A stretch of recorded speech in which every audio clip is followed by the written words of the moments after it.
तो 10 स्टैंडर्ड खत्म, अब 11 स्टैंडर्ड की बारी।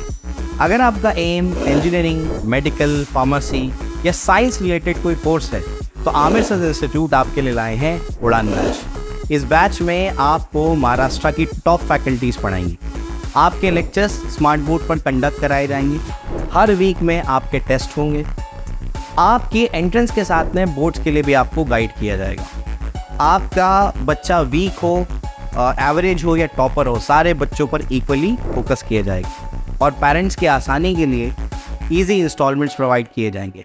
तो देर किस बात की, अगर आप नीट, जेई, एमएसटी, सीईटी या 11-12 की प्रिपरेशन करना चाहते हैं तो आमिर सर इंस्टीट्यूट को आज ही ज्वाइन करें। 2 करोड़ रुपए की मांग को लेकर बिश्नोई गैंग ने किया पिंपरी चिंचवाड़ में स्थित एजे फर्नीचर मॉल पर अंधाधुंध 6 राउंड फायरिंग। दुकान के मालिक का है कहना, कुछ दिनों पहले आया था उन्हें धमकी भरा कॉल।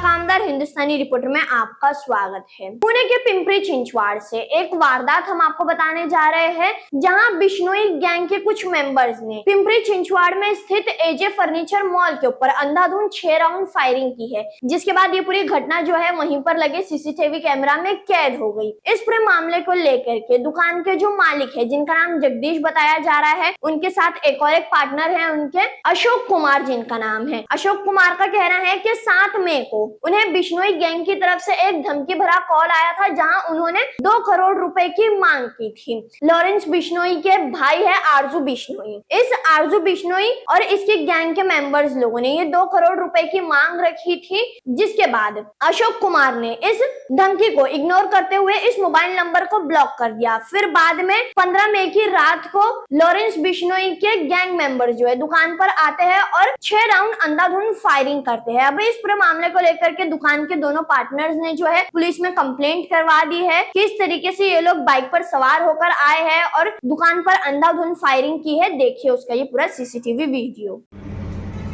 का किनर कर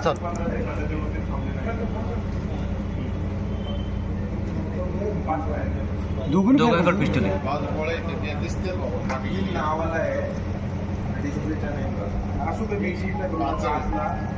आणि जे फर्निचर मॉल आहे या ठिकाणी 2 अज्ञात इसम जे 2 व्हीलरवरून आले होते आणि त्या 2 व्यक्तींनी त्या ठिकाणी एजी फर्निचर मॉलच्या नावाच्या दिशेने त्या ठिकाणी स्वतःकडे असलेल्या जे पिस्टलमधून काही त्याच्यामधून काही राऊंड फायर केले आणि ते बाहेरच्या दिशेने निघून गेलेले आहेत। या अनुषंगाने या ठिकाणी सर्वस्वी तपास चालू आहे। त्या ठिकाणी हे कोण व्यक्ती आहेत, काय आहेत याच्याबाबत तपास चालू आहे आणि त्याच्यानंतर गुन्हा दाखल करून पुढील कारवाई सुरू आहे। साधारणतः प्रत्येकाने एक 3-4 राऊंड फायर केलेले आहेत। त्याच्याबाबत सुद्धा आपण फॉरेन्सिकची व्हॅन आलेली आहे, त्याच्याबाबत पण आपला तपास चालू आहे। किती वाजताची घटना आणि काय सीसीटीव्ही वगैरे फुटेज काय मिळाले? 9:20 घटना आहे। त्याच्याबाबत सुद्धा सीसीटीव्ही फुटेज गोळा करण्याची प्रक्रिया ही चालू आहे आणि त्याच्या अनुषंगाने संपूर्ण क्राईम ब्रांच आहे, त्याचबरोबर पूर्ण झोनचे अधिकारी स्टाफ या ठिकाणी उपस्थित आहेत आणि सर्व ही काय आहे प्रक्रिया, काय प्रकार आहे याच्याबाबत सविस्तर तपास चालू आहे। तर आतापर्यंत जो तपास आहे त्याच्यामध्ये कळालं याच्यामध्ये सध्या तरी अजून अनुमान काढणं अतिशय म्हणजे अवघड आहे, कारण आत्ताच 1-2 तास झालेले आहेत आणि पूर्ण फिर्यादीकडून आणि त्याचबरोबर घटनास्थळावरचे जे काही भौतिक पुरावे आहेत ते सगळं तपासूनच त्याबाबत बोलणं उचित राहील असं मला वाटतं।